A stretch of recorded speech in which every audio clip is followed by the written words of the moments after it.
அனைவருக்கும் வணக்கம்.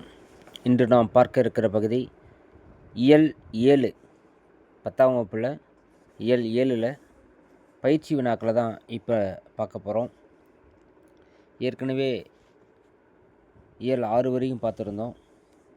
இப்போ நம்ம 7வது இயல் பார்க்குறோம். தமிழ் தகுதி தேர்வுக்காக படிச்சிட்ருக்கிற அத்தனை நண்பர்களுக்கும் இந்த காணொளி பயனுள்ளதாக இருக்கும்னு நினைக்கிறேன். முதல் வினா, காந்தியடிகள் சத்தியாகிரகம் என்ற அறப்போர் முறையை தென்னமெரிக்காவில் தொடங்கி வைத்த ஆண்டு எது? தொடங்கி வைத்த ஆண்டு 1996. காந்தியடிகள் அவர்கள் சத்தியாகிரகம் என்ற அறப்போர் முறையை தென்னமெரிக்காவில் தொடங்கி வைத்த ஆண்டு 1906. அடுத்தது, ஆங்கிலேயருக்கு எதிராக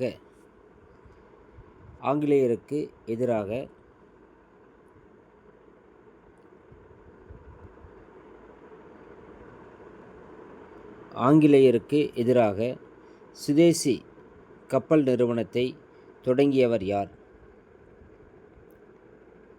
ஆங்கிலேயருக்கு எதிராக சுதேசி கப்பல் நிறுவனத்தை தொடங்கியவர் யார்? அப்படி தொடங்கியவர் யார் அப்படின்னா வ.உ.சி. தான். வ.உ. சிதம்பரனார். அடுத்தது, மாப்போ சிவஞானம் அவர்கள் பிறந்த தேதியை தேர்ந்தெடுக்க. எப்போ பிறக்கிறாருன்னா 1906 ஜூன் 26 பிறக்கிறார்.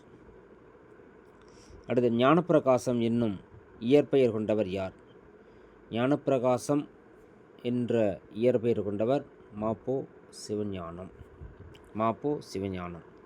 அடுத்து, சிவப்பிரகாசம் என்ற இயற்பெயர் கொண்ட மாப்போ சிவஞானத்தை சிவஞானி என்று அழைத்தவர் யார் அப்படின்னா சரபையர். அடுத்தது,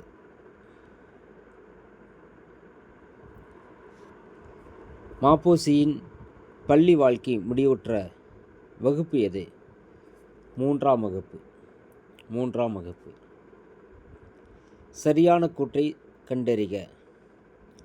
சரியான கூற்று, மாப்போசியின் அன்னையால் பாடப்பட்டு அவருக்கு பயிற்சி அளிக்கப்பட்ட அல்லி அரசாணி மாலை, பவளக்குடி மாலை ஆகிய அம்மானை பாடல்கள் மாப்போசியின் இலக்கிய பயிற்சிக்கான பாடங்களாக அமைந்தன அப்படின்னா இது சரிதான்.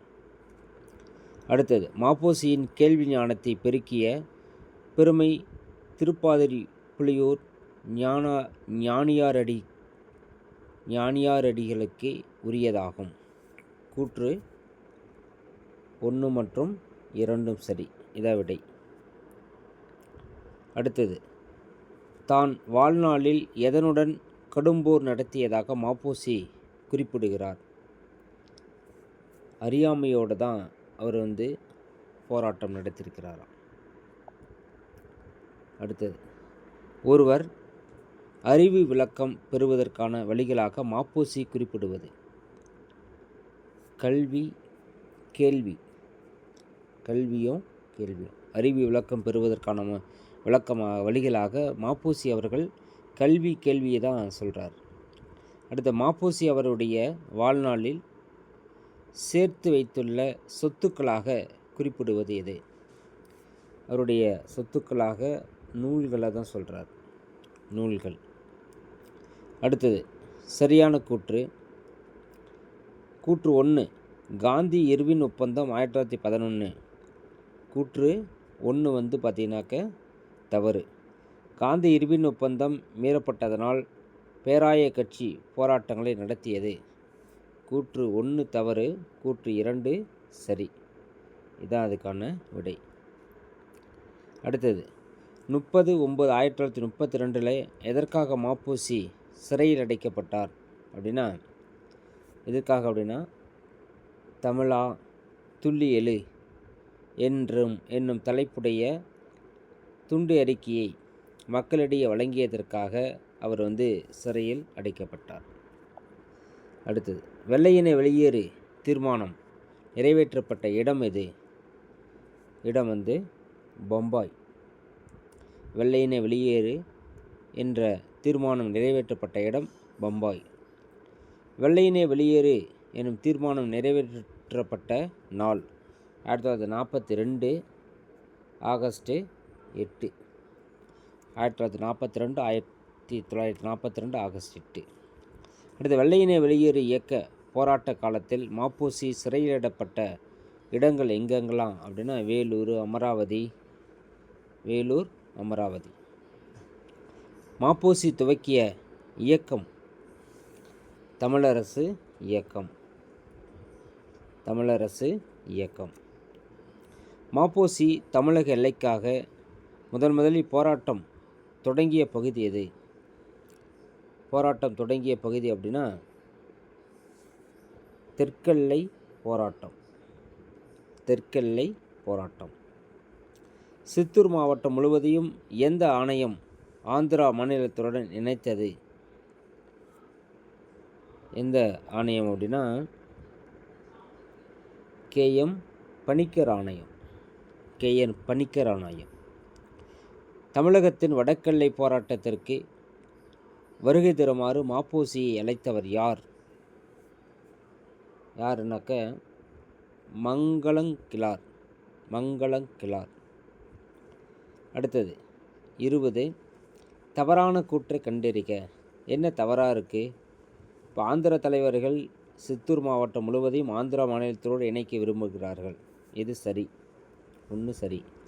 அடுத்தது வடக்கெல்லை மீட்சிக்கான போராட்டம் நடத்த வருமாறு மாப்போசிக்கு அழைப்பு விடுத்தவர் மார்க்ஸ் நேசமணி. இது தப்பு, இதுதான் இங்கே தவறாக இருக்குது. எல்லை மீட்சிக்கான போராட்டங்களில் மாப்போசி முதலாக ஈடுபட்டது வடக்கெல்லை போராட்டமாகும். இது சரிதான். அடுத்து சித்தூர் மாவட்டம் முழுவதும் ஆந்திர மாநிலத்துடன் இணைத்துவிட்ட திருத்தணி மட்டும் தமிழகத்திற்கு கிடைத்தது. இது சரிதான். அப்போ நெடில் அதான் தவறுதலாக இருக்குது. அடுத்தது திருத்தணி தமிழகத்திற்கு கிடைக்க எந்த மொழிவாரி ஆணையம் பரிந்துரை செய்தது? திருத்தணி தமிழகத்திற்கு கிடைக்க எந்த மொழிவாரி ஆணையம் பரிந்துரை செய்தது அப்படின்னா பசல் அலி ஆணையம். அடுத்து மாலவன் குன்றம் போனால் என்ன, வேலவன் குன்றமாவது எங்களுக்கு வேண்டும், மாலவன் குன்றமும் வேலவன் குன்றமும் முறையே என்று சொன்னவர் யார் அப்படின்னா மாலவன் குன்றம். மால் அப்படின்னா திருப்பதி, மாலவன் அப்படின்னு யாருக்குரிய மால் அப்படின்னா திருப்பதியும் திருத்தணியும் தான் குறிப்பிடுறாங்க. வேலவன் அப்படிங்கிறது இறைவன் இருக்கக்கூடிய இடம் திருத்தணி, திருப்பதி என்பது திருமால், மாலவன்னா பெருமாள் இருக்கிற இடம். அடுத்தது சென்னை மாகாணத்திலிருந்து ஆந்திர மாநிலம் அமைவதற்கு ஏற்படுத்தப்பட்டிருந்த ஆணையத்தின் பெயர் என்ன? அது பார்த்தீங்கன்னாக்க நீதிபதி வாஞ்சி ஆணையம். அடுத்தது தலையை கொடுத்தேனும் தலைநகரை காப்போம் என்று மாப்போசி எங்கு முழக்கமிட்டார் அப்படின்னா சட்டமன்ற மேலவை கூட்டத்தில் அந்த மாதிரி சொன்னார். சட்டமன்ற மேலவை கூட்டத்தில் தான் தலையை கொடுத்தேனும் தலைநகரை காப்போம் என்று மாப்போசி அவர்கள் முழக்கமிட்டார். அடுத்து திருத்தணி தமிழகத்திற்கு கிடைக்க எந்த மொழிவாரி ஆணையம் பரிந்துரை செய்தது? திருத்தணி பார்த்திங்கன்னா எந்த மொழிவாரி ஆணையம் திருத்தணி தமிழகத்திற்கு கிடைக்க பரிந்துரை செய்தது அப்படின்னு பார்த்தீங்கன்னா பசல் அலி ஆணையம். அடுத்தது தமிழக தெற்கெல்லை போராட்டத்துடன் தொடர்பில்லாதவர்கள் யார்? தொடர்பில்லாதவர்கள் யாரும் இல்லை, எல்லாருமே தொடர்புடையவர் தான். சங்கரலிங்கம் தொடர்புடையவர், நாஞ்சில் மணிவர்மன் தொடர்புடையவர், PS மணி தொடர்புடையவர். இவர்கள் யாரும் இல்லை அப்படின்னு சொல்கிறாங்க. அடுத்தது மாப்போசியுடன் தொடர்புடைய தெற்கெல்லை போராட்டத்தில் சரியான கூற்றை கண்டறிக. என்ன சரியான கூற்று அப்படின்னு பார்த்தீங்கன்னாக்க எல்லாமே சரிதான். பசல் அலி ஆணையம் நடுவண் அரசு 1955 அக்டோபர் 10 தனது பரிந்துரையை அளித்தது சரிதான். சென்னை மாநிலத்தில் உள்ள மலபார் மாவட்டத்தை கேரளத்தோடு இணைக்க பரிந்துரைத்தது, அதுவும் சரிதான். திருவிதாங்கூர் கொச்சி ராச்சியத்தில் இருந்த கல்குளம், அகஸ்தீஸ்வரம், செங்கோட்டை ஆகிய பகுதியில் தமிழ்நாட்டுடன் இணைக்க பரிந்துரை செய்தது, எல்லாமே சரிதான். அடுத்து, தமிழகத்தின் தெற்கெல்லை வேங்கட மலையாகவும் தெற்கெல்லை குமரி முனையாகவும் கூறப்பட்டுள்ள நூல்கள் என்ன? நூல்கள் பார்த்தீங்கன்னாக்க புறநானூறு, சிலப்பதிகாரம் சொல்லலாம். அடுத்து, தமிழகத்தை ஒன்றுபடுத்த மாப்போசி எடுத்துக்கொண்ட இலக்கியம் எது? எதுனாக்க நம்ம சிலப்பதிகாரம் தான் அவர் எடுத்துக்கிட்டார். ஏன்னா அப்பயே பார்த்தீங்கன்னாக்க சேர சோழ பாண்டியர்களை, மூவேந்தர்களை பற்றியும் சொல்லியிருப்பாங்க.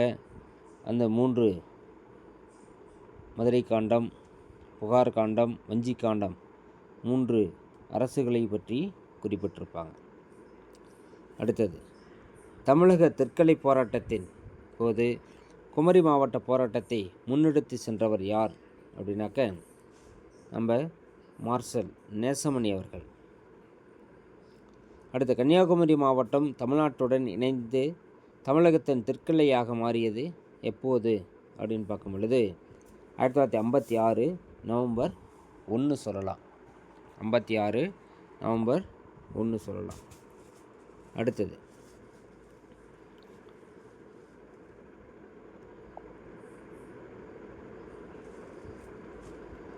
மாப்போசியின் தன் வரலாற்று நூலின் ஆசிரியர் யார் அப்படின்னா எனது போராட்டம்.